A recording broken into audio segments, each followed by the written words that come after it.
Alors, comment simplifier le travail d'équipe dans votre organisation? Alors, pour ceux qui ont déjà utilisé les groupes Office 65, je vais en parler un petit peu parce que ça va être dedans, mais c'est vraiment une façon de collaborer qui est beaucoup plus intégrée à l'intérieur de toutes les solutions Office 65. Et avec qu'est-ce qui s'en vient, je vais vous en parler aussi, vous parler de certaines choses qui sont très intéressantes, qui vont s'en venir dans Office 65 d'ici la fin, à travers les groupes Office ou les groupes Outlook. Ça va être intéressant de voir comment on va être capable de répondre à des besoins aujourd'hui où est-ce que les groupes Office sont limités dedans. Alors, on va parler des groupes Office. Quand utiliser les groupes Office, je vais donner des exemples versus OneDrive, SharePoint et les groupes Office, où est-ce que c'est intéressant. Quels sont les avantages? Ce qui fait les raisons pour lesquelles que moi je trouve ça pratique. Je vais faire une démo. En fait, la démo est très intéressante parce que l'événement que vous voyez, la conférence au complet, a été bâtie avec les groupes Office. Vous allez voir chacune des portions qu'on a utilisées, comment on a défini de cette façon-là. Puis, dans certains, on prend des projets, mais on prend aussi certains départements qu'on utilise les groupes Office. Puis, j'ai expliqué comment on a décidé de faire le choix, que ça c'était plus du SharePoint, ça c'était plus les groupes Office. Puis avec notre expérience personnelle, vous allez voir ça. Et on va expliquer un petit peu certaines choses qui sont à venir à travers les groupes Office, qu'est-ce que nous on trouve intéressant. En fait, les groupes Office, c'est la collaboration. C'est vraiment qu'est-ce que c'est.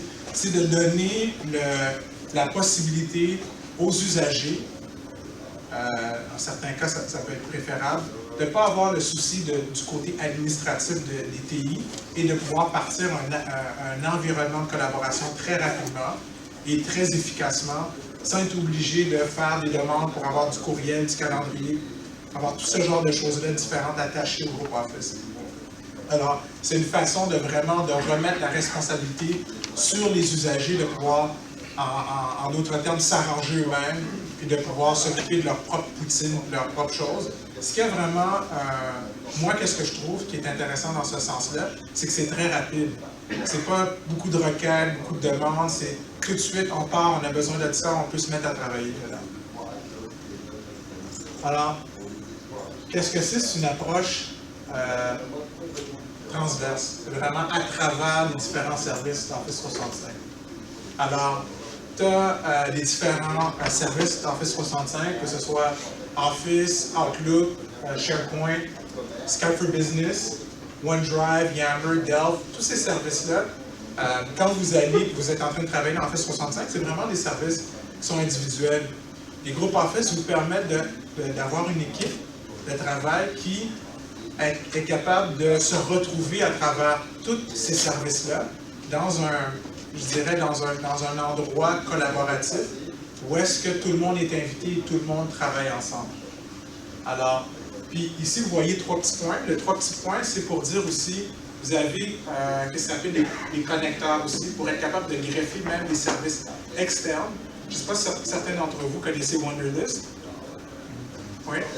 C'est un outil de gestion de tâches, parce qu'on est capable d'allouer des tâches, ainsi de suite, puis on peut greffer certains de ces outils-là à l'intérieur aussi de les groupes Office. Alors, si on regarde les groupes Office, quand ça a commencé, c'était vraiment beaucoup, je dirais, très axé en ligne. Avec Office 2016, oui, il y a beaucoup de choses qui sont en ligne, mais on peut utiliser Outlook aussi, Outlook 2016, pour être capable d'avoir le penchant local, installé localement, puis accéder au groupe Office quand même très rapidement. L'autre chose que je vous encouragerais aujourd'hui aussi, si vous avez déployé les groupes Office, c'est d'utiliser l'application groupe Outlook sur les mobiles, parce que, premièrement, c'est une excellente application, puis elle permet de ne pas faire trop de dédoublement d'alerte. Parce que le danger à travers Office 65, vous allez vite le voir, c'est vraiment de recevoir un petit peu trop d'informations à chaque fois qu'il y a un événement qui est fait. Alors, il y a des façons de pouvoir travailler justement avec les groupes Office, les groupes Outlook, permettant, en utilisant par exemple les applications mobiles, pour être capable de gérer ses tâches, pour être capable de pouvoir gérer les communications directement sans être obligé de passer par Outlook pour pouvoir faire ça, parce que, comme on sait déjà, on reçoit déjà des fois des dizaines, certaines personnes peuvent recevoir même des centaines de courriels à l'intérieur d'une journée, et définitivement des centaines de courriels à l'intérieur d'une semaine. Alors, on est capable de prendre les groupes Office et d'être capable, en utilisant la mobilité, accéder à ces informations-là. Alors, il y a l'application pour les groupes Outlook, que ce soit au niveau Android, iOS, c'est-à-dire les iPhones puis Windows aussi. Je dirais que les applications ne sont pas au même niveau. Alors, je sais que les applications iOS puis Android sont de super de belle qualité. Alors, l'expérience est vraiment très intéressante.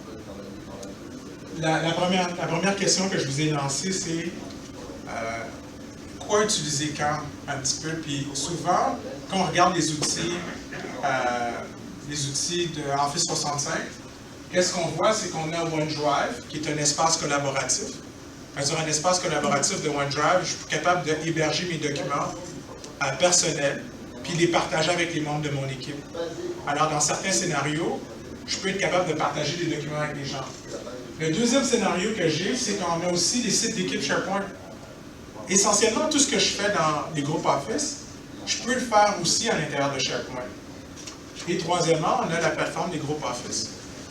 Alors, premièrement, si j'ai besoin d'un espace collaboratif, où est-ce que je vais le partager avec une équipe au complet, OneDrive, ce n'est pas nécessairement le bon choix. Pourquoi? Parce que le OneDrive appartient à quelqu'un à l'intérieur de l'organisation. D'habitude, ça peut appartenir à un département aussi. On peut décider qu'on va ouvrir un compte OneDrive, ça va appartenir à un département, mais au niveau de la sécurité, ce n'est pas très granulaire pour pouvoir faire le partage.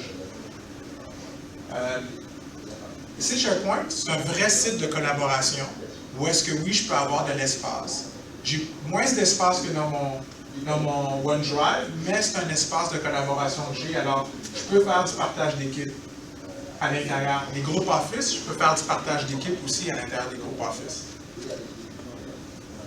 Maintenant, si je veux partager avec des gens qui sont à l'extérieur, alors j'ai une organisation, puis on échange des documents avec des partenaires, on échange des documents avec des clients, on échange des documents avec, ça peut être des étudiants, ça peut être avec des parents.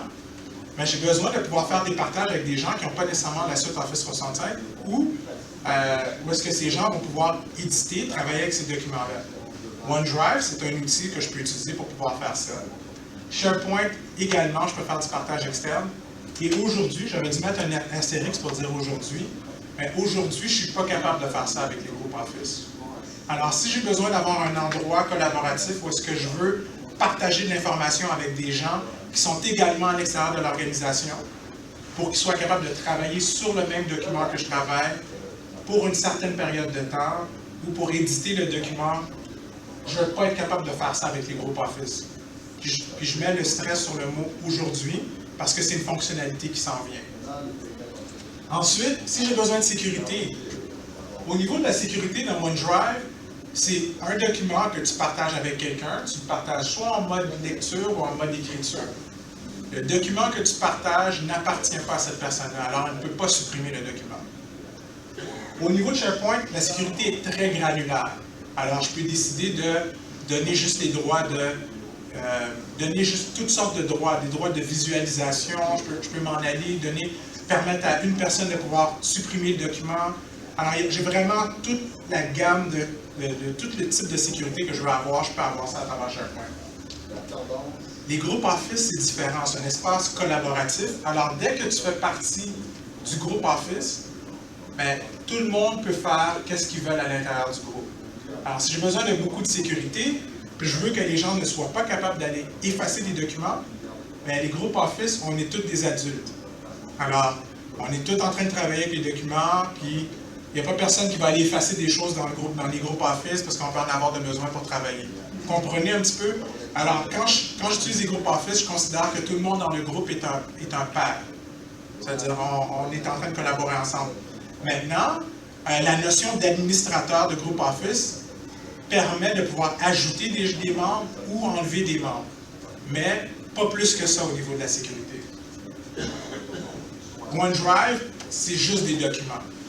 Alors, je peux partager des documents, je ne peux pas faire plus avec. Avec SharePoint, par contre, je suis capable de faire documents, calendrier, je peux faire des workflows, je peux avoir des métadonnées, être capable de voir l'information d'une façon différente. Et aussi, je peux rajouter des applications externes à SharePoint parce qu'il y a un magasin au complet de SharePoint. Les groupes Office, très intéressant aussi, c'est très ouvert. Alors, je peux partager des documents, avoir un calendrier pour l'équipe, courriel, j'ai un outil de planification aussi qui est intégré à l'intérieur. J'ai OneNote, j'ai Skype, j'ai Yammer, tout ça c'est à l'intérieur du groupe Office et je l'ai instantanément au moment où est-ce que c'est créé. OneDrive, j'ai pas de gouvernance, j'ai rien à faire. On met ça en place, les gens commencent à travailler dessus. J'ai pas vraiment besoin de leur donner de directives comment l'utiliser. C'est très facile, c'est du partage simple de documents à la Dropbox, à la Box.net, à la Google Drive. Très simple. Les sites SharePoint, c'est différent. Un site SharePoint, il faut que ce soit monté, il faut que ce soit pensé. On ne peut pas juste donner ça à un usager et qu'il se mette à l'utiliser. SharePoint, moi, l'analogie que je trouve, c'est comme si que je te donnais un gros sac de Lego, le sac est plein, puis ils sont tous séparés, les Lego. Puis là, après ça, toi, tu vois le beau dessin sur la boîte. Là, maintenant, il faut que tu le montres pour qu'il ressemble exactement. Puis là, la portion qui est difficile, des fois, c'est que tu ne sais même pas où est-ce que tu t'en vas, à savoir à quoi le produit final va ressembler. Alors, SharePoint demande à ce qu'il y ait vraiment une gouvernance puis une gestion administrateur. Alors, il va y avoir quand même une certaine rigueur qui va être demandée pour mettre ça en place. Les groupes Office, c'est une gestion libre-service. Dans vos organisations, vous êtes peut-être capable de juste dire, on donne au droit aux gens de pouvoir créer des groupes Office. Ils vont juste, tout à l'heure, on va en créer un. On va juste partir, instantanément, ils vont avoir tous les espaces de collaboration à l'intérieur. Il y a une expérience mobile. Une des meilleures applications qui s'intègre avec la suite Office 65 et l'expérience de groupe Outlook. Ça s'appelle, sur le magasin, ça s'appelle les groupes Outlook. Mais vraiment, tu peux aller chercher l'information que tu as besoin. Moi, quand tout à l'heure, quand on va faire la démo, je vais vous montrer, beaucoup des communications et le suivi de ce que je faisais pour l'événement était fait à travers mon téléphone intelligent. Et c'est central, c'est au cœur d'Office 65. C'est au cœur du courriel, c'est au cœur du partage de documents, du calendrier, d'Outlook. Il y a même Power BI, Dynamics CRM si vous l'utilisez aussi. Alors vraiment, c'est vraiment au cœur de ça. Alors là, on va sauter dans la démo. Alors pour créer un groupe Office, c'est très simple. On vient ici, on clique groupe. Tout de suite, ça nous dit de choisir un nom pour le groupe ici. Alors je vais en créer un. Je vais créer démo. Non. Démo, ça va. OK.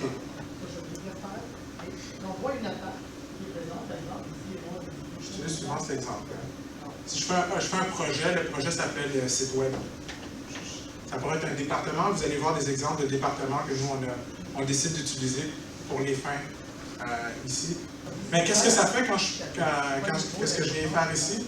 Ces sites web, ça crée une adresse courriel. Automatiquement, tout le monde qui est à l'intérieur de ce groupe-là se retrouve avec une adresse courriel. Où est-ce qu'on est capable de communiquer? Ici, bon, ça la crée dans l'organisation, puis on voit que si l'adresse n'est pas disponible dans l'organisation, je ne vais pas pouvoir l'utiliser, puis je vais pouvoir renommer le groupe. Je peux mettre une description ici, et je peux décider si le groupe est public ou privé. Très important, si c'est de l'information qui est confidentielle, ou moi, à la rigueur, Office 65, ou la façon que Microsoft le fait, c'est que les groupes sont publics par défaut. Moi, la façon qu'on travaille à l'intérieur de l'organisation, les groupes sont privés par défaut. Parce qu'on trouve que c'est par invitation, alors à moins que ce soit quelque chose qui concerne tout le monde dans l'organisation, qui peuvent y adhérer, mais on aime mieux que le groupe soit privé. Ensuite, ça c'est dangereux, je n'ai pas travaillé, mais tu peux changer l'image. Alors quand j'ai créé, ça t'amène, quand tu crées le groupe, ça t'amène dans cette interface ici. Où est-ce que tu peux gérer les conversations. Les conversations, c'est une forme de chat que tu peux avoir à l'intérieur du groupe.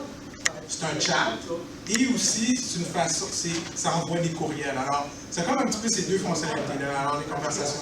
Comment on s'en est servi, c'est que toutes les personnes qui faisaient partie de l'organisation de la conférence, qu'est-ce qu'on a dit, c'est que on va vous demander que lorsque vous avez des discussions avec les conférenciers, avec les fournisseurs, vous avez des discussions à l'interne, de toujours mettre en copie le groupe Office 65. Dans ce cas-là, c'est le groupe de conférence. Alors, pourquoi qu'on fait ça de cette façon-là? Est-ce que vous avez une idée? Est-ce que quelqu'un, François? C'est l'évidence même, oui, mais c'est parce qu'à n'importe quel moment, quelqu'un qui veut intégrer le groupe peut suivre le fil de discussion au complet. Alors, tu n'as pas besoin d'information, c'est pas comme juste un groupe de distribution où est-ce que l'information est envoyée dans ta boîte de courriel, puis après ça, quelqu'un dit « Ah, regarde, je veux donner un coup de main, qu'est-ce qui se passe? » Non, à l'intérieur du groupe Office, tu peux retourner puis regarder le fil de toutes les discussions et en plus recevoir une copie du courriel si tu désires le recevoir. Qu'est-ce qui est intéressant, c'est que si tu laisses ton téléphone intelligent, c'est une application à part, où est-ce que tu peux aller consulter les conversations, les courriels, directement dans cette application-là, à la place que ce soit mélangé à l'intérieur de ta boîte de réception. Alors, tu peux vraiment mettre ça à part et gérer ces conversations-là. Numéro 1. C'est juste dommage que ce soit pas multitalent. Oui. C'est un cas très particulier qu'on va voir, mais bientôt, François, ça va être bon. Qu'est-ce que François dit? C'est vraiment le partage avec l'externe, être capable de pouvoir dire, OK, j'ai un groupe Office 65, puis, par exemple, Thierry de Averna, on travaille un projet ensemble, puis je le rajoute à l'intérieur de ce groupe-là. Puis lui aussi est capable de collaborer à l'intérieur du groupe de cette façon-là. C'est ça qu'il veut dire. Alors, avoir une équipe qui est transorganisationnelle, c'est-à-dire à travers plusieurs personnes qui sont impliquées. Souvent, on travaille des projets de cette façon-là. On travaille des projets où est-ce qu'il y a deux membres qui sont à l'intérieur de l'organisation, il peut y avoir quelqu'un qui est dans une autre institution, une autre organisation, puis le cadre de travail de cette façon-là. C'est des fonctionnalités qui s'en viennent à l'intérieur des groupes Office. Ça a été annoncé, ça fait un certain nombre de temps, mais ça s'en vient très bientôt. Ici, un calendrier. On se ramasse avec un calendrier d'équipe aussi. Alors, tous les événements du calendrier du groupe Office, ça veut dire, nous, toutes les réunions qu'on faisait, s'il fallait qu'on rencontre un conférencier, tout ce genre de choses-là, c'était géré vraiment à l'intérieur du groupe Office. C'était pas extérieur à ça. Qu'est-ce qui rendait ça intéressant, c'est que, numéro 1, c'est un calendrier partagé. Ça veut dire que tout le monde, peu importe ce qui est en train de se passer, encore une fois, si tu intègres le groupe, tu reçois, tu vas voir les invitations, les réunions qui ont lieu directement à l'intérieur du groupe. Alors, dans ce cas-là, c'était de cette façon-là que c'était travaillé. Puis, on avait tout le côté aussi documents. Là, il y aurait tous les documents qu'on a travaillés à l'intérieur du groupe, et on allait tous les voir ici. Pour justement que l'année prochaine, on fasse la conférence, on ne soit pas obligé de refaire tout le travail au complet.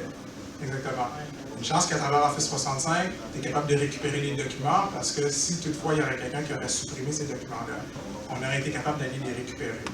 Mais ici, il serait supposé d'avoir des dizaines et des dizaines de documents. Entre autres, tout ce que vous avez, tout ce que vous voyez avec lequel on travaille, on était capable de pouvoir faire ça à travers les groupes. Alors, ici. On a aussi un bloc-notes à l'intérieur du groupe. Est-ce qu'il y en a? C'est tellement le fun aujourd'hui.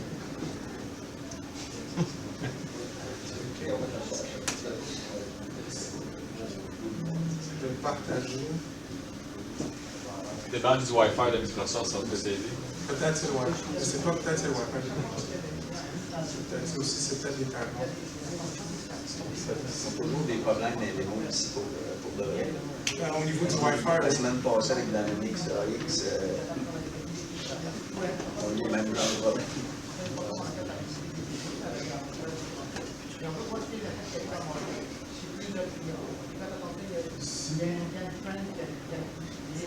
Je vais montrer vraiment, si vous regardez. Là, je vous l'ai montré parce que j'ai intégré, on a vraiment intégré le OneNote qui est du groupe. Je l'ai mis à l'intérieur de mon OneNote qui est installé localement, mais vous pouvez voir ici, on avait vraiment tout le OneNote de travailler ici. En fait, est-ce qu'il y a certains d'entre vous qui utilisent OneNote? OK. Vraiment, alors, au cœur du projet, on a vraiment OneNote qui est dedans. Alors, c'est un espace de collaboration qui est non négligeable. Parce qu'à chaque fois qu'on est en train de travailler, qu'on a des réunions, c'est là-dedans qu'on est en train de vraiment populer l'information qui nous permet après ça d'avoir la viande pour être capable de travailler. Alors, le fait que OneNote s'intègre au groupe Outlook, et que je peux accéder à toutes les notes qui ont toutes les notes directement à partir de mon mobile, je suis vraiment capable de travailler peu importe où est-ce que je suis.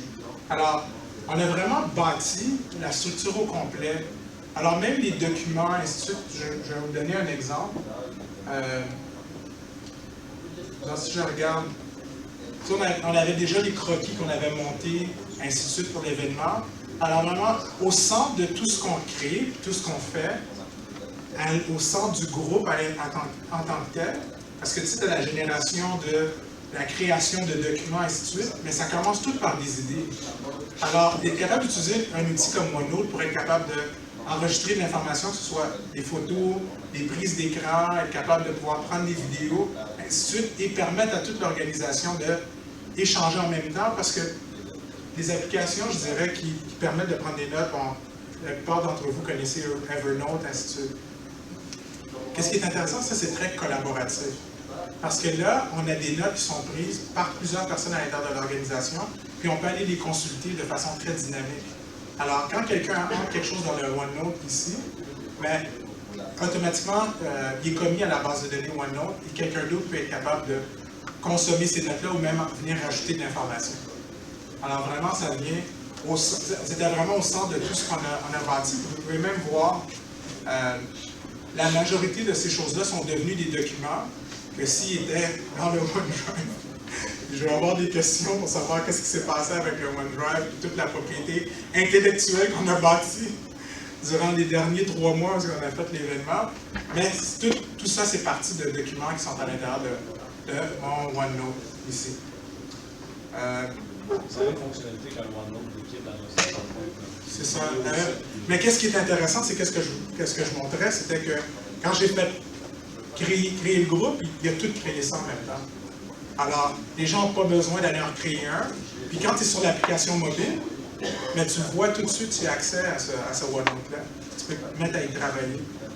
Au bureau, on a vraiment une méthodologie de travail. Le OneNote va refléter un petit peu la structure de répertoire qu'on va avoir créée dans le OneDrive. Ça va refléter beaucoup aussi qu'est-ce qu'on va voir tout à l'heure dans le planner.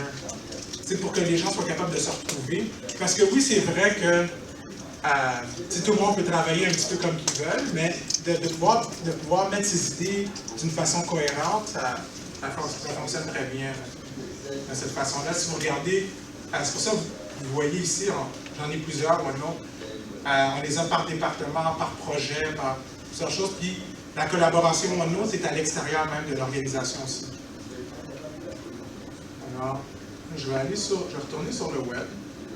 Je vais prier que cette portion-là, je vais être capable de la montrer.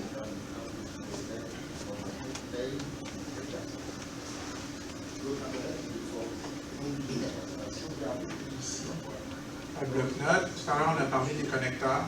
Il y a aussi la possibilité, lorsque vous utilisez Skype en ligne, de pouvoir lancer une réunion directement à partir des groupes Office. Alors, je vais vous le montrer. À cause que je ne peux pas utiliser l'environnement démo, je ne peux pas faire la démonstration de ça. Mais je vais montrer ici, à l'intérieur des conversations, quand je suis ici, par exemple, je suis capable, vous allez voir ça, en fait, je pense que c'est vraiment ici, il va y avoir un onglet. Là, vous allez pouvoir cliquer ici, puis ça dit lancer une réunion Skype. Ça prend tout le monde qui est à l'intérieur. Et instantanément, je peux partir une conversation avec. Je peux partir un genre de broadcast Skype où est-ce qu'on peut avoir une réunion en temps réel. Là, je vais venir ici. Puis, je vais aller dans mon outil de planification.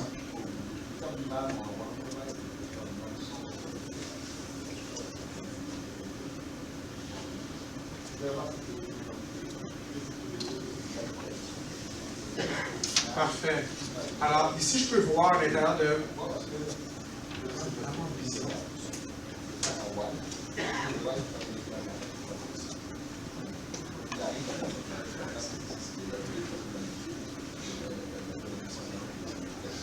On a de voir plusieurs choses en même temps. C'est la démo la plus intéressante que j'ai jamais faite. Parce que là, je suis rendu sur l'environnement démo que j'ai montré, que j'essaie de vous montrer à l'origine.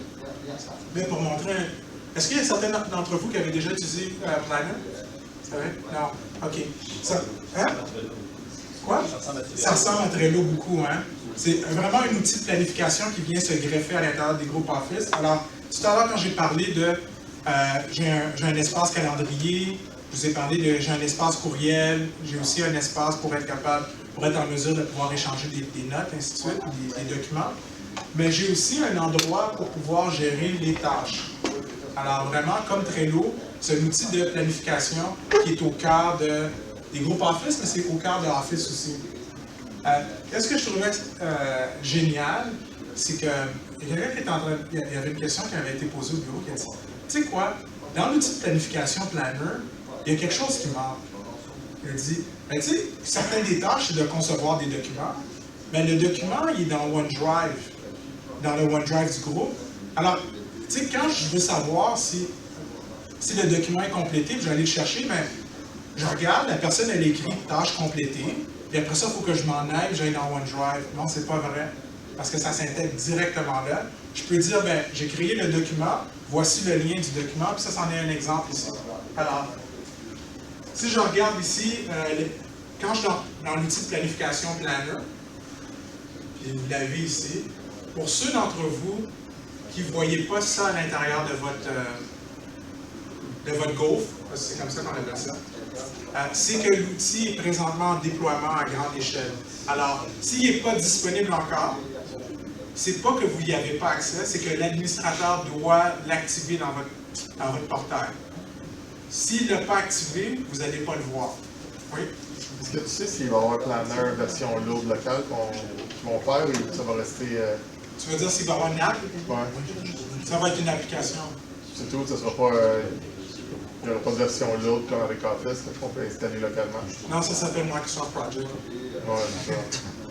Non, mais en fait, pour répondre à ta question, il va y avoir... c'est l'application Groupe Outlook qui vont faire comme Universal App Windows 10. Tu vas pouvoir l'utiliser comme sur ton poste de travail aussi. C'est ça l'étendue de l'application que tu peux t'attendre à avoir dans Planner. Oui? Est-ce qu'il y a une mobile version avec Planner? Si je ne me trompe pas, parce que, heureusement ou malheureusement, tout dépendant de l'angle que tu veux prendre ça, j'ai un téléphone Windows. Et ça a l'air que Microsoft développe plus rapidement sur les autres plateformes. J'ai vu des captures d'écran, et j'ai vu, non seulement des captures d'écran, j'ai vu des vidéos où est-ce qu'il y avait du monde qui était capable de gérer leurs tâches à même l'application Groupe Outlook. Alors peut-être, s'il y a certains d'entre vous qui l'utilisez sur l'iPhone ou sur l'Android, de me dire pour voir si vous êtes capable de voir vos tâches. Parce que j'ai vu une vidéo, puis je voyais la personne être en train de dire tâche complétée, puis ça mettait à jour directement à l'intérieur de ton application Groupe Outlook. Encore une fois, je vais juste faire un autre avertissement. Des fois, quand ils montrent ces super de vidéos-là, incroyable, c'est que c'est le gars qui fait le développement qui... il te le montre, mais c'est pas encore disponible sur le marché. Ceci étant dit, c'est une plateforme qui est développée très rapidement. Puis les groupes Outlook, moi je les utilise très lourdement à l'intérieur de l'entreprise. Constamment, ils sont mis à jour sur mon téléphone intelligent. Puis, il y a une nouvelle version qui est disponible. Alors, le côté planner du groupe Outlook, et ça se fait à travers cette application-là, ça va même se faire à travers l'application SharePoint mobile qui s'en vient très bientôt. Alors, dans l'outil de planification Planner, qu'est-ce qu'on voit ici, c'est il y a la notion de tâche. Ici, je peux venir ici créer une tâche. Dire par exemple, répondre aux conférenciers. Puis là, je peux définir la date. Puis je peux assigner la tâche à peu importe la personne dans l'équipe. Une fois que la tâche est assignée, on rajoute, ainsi de suite. Un courriel est envoyé, la personne peut gérer la tâche à partir de son courriel directement, cliquer et ouvrir le plan. Alors, il y a la notion de tâche. J'aurais dû peut-être expliquer avant, il y a la notion de plan. Chaque groupe Office vient avec un plan. Ici, j'ai le plan conférence que je suis en train, puis là, on voit à l'intérieur du plan conférence, j'ai ce qui s'appelle des compartiments. Alors, un compartiment, tu vois, c'est un regroupement de tâches. Ici, on avait une section invitation, une section conférencier, j'ai une section traiteur, une section logistique. Puis je peux voir, à chaque fois que je dis que c'est complété, bien, il vient rayer ici. Je peux voir ici un exemple, créer la liste d'envoi. Donc, c'est simple, je l'ai attitré, je l'ai complété. Là, je peux voir, bon, je peux mettre une description, et je peux attacher un document. Quand j'attache le document, je peux aller le chercher dans mon OneDrive. OK? Alors, par exemple,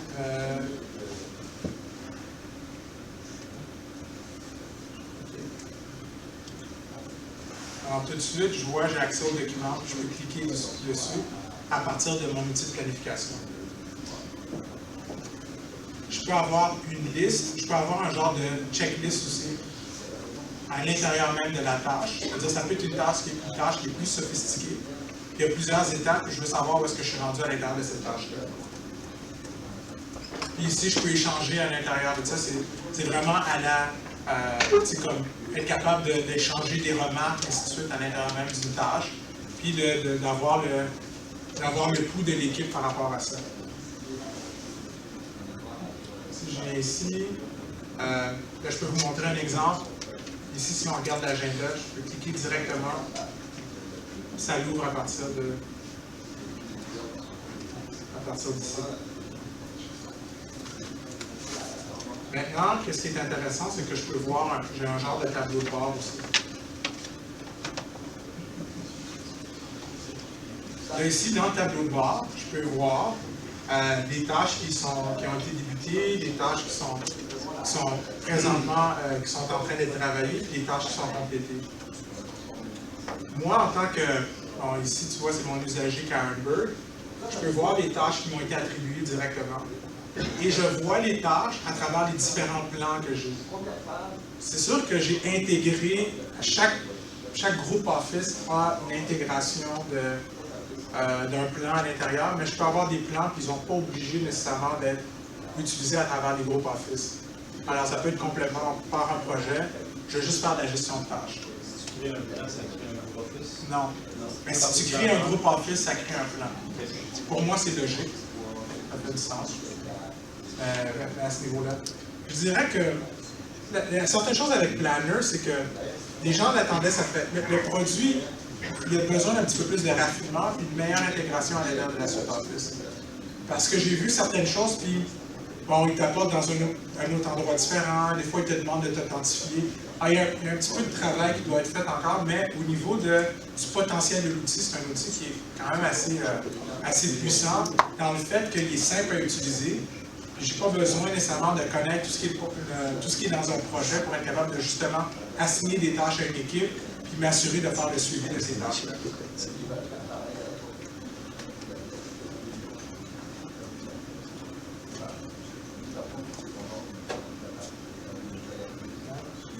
J'ai réussi à passer à travers la vidéo.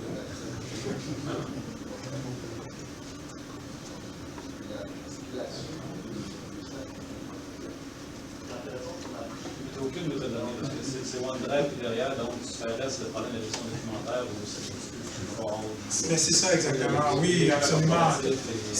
Dans ce temps-là, si tu parles de métadonnées, on parle vraiment de SharePoint. Ouais, il faut que tu t'en ailles dans SharePoint parce que c'est vraiment comme un outil très...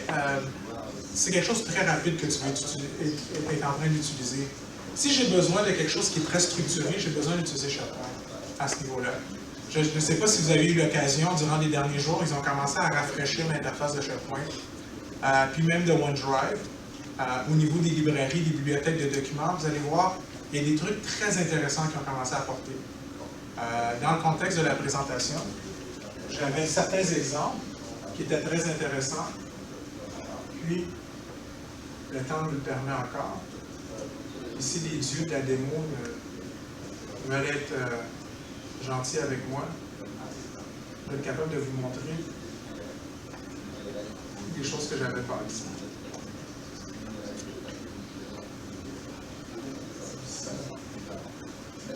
On parlait de OneDrive, puis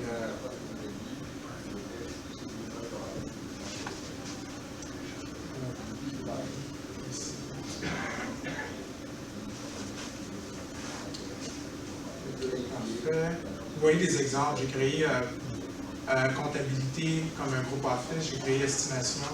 Si je vais aller dans conférence.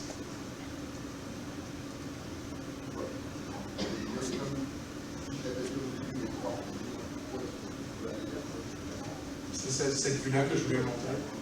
Aujourd'hui, maintenant, à l'intérieur d'un OneDrive ou d'un groupe Office, je peux épingler des documents en haut. Alors, si tout de suite, je vais avoir un document de référence qu'on veut avoir facilement accès, je suis capable de le mettre ici. L'autre chose aussi qui nous était souvent demandé, c'est si je veux avoir juste un lien web, donner accès à un lien web et que tout le monde soit capable de le partager dans l'équipe, maintenant je peux rajouter des liens web ici à l'intérieur même de la bibliothèque de documents.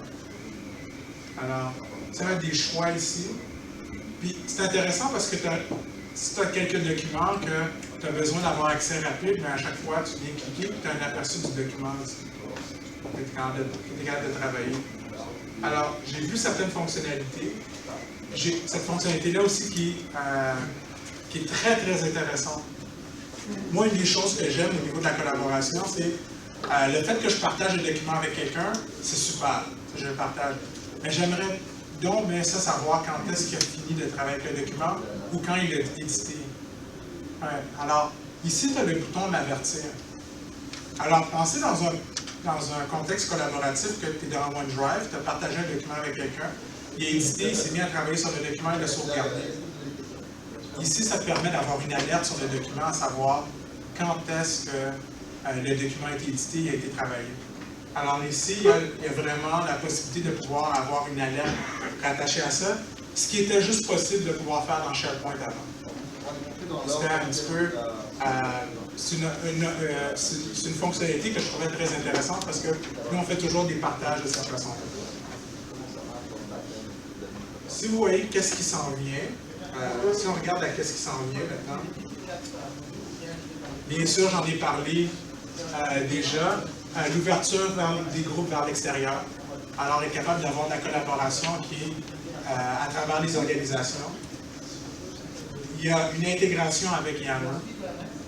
Alors, aujourd'hui, bon, quand tu crées un groupe Office 65, ça ne crée pas encore un groupe Yammer, mais ça s'en vient.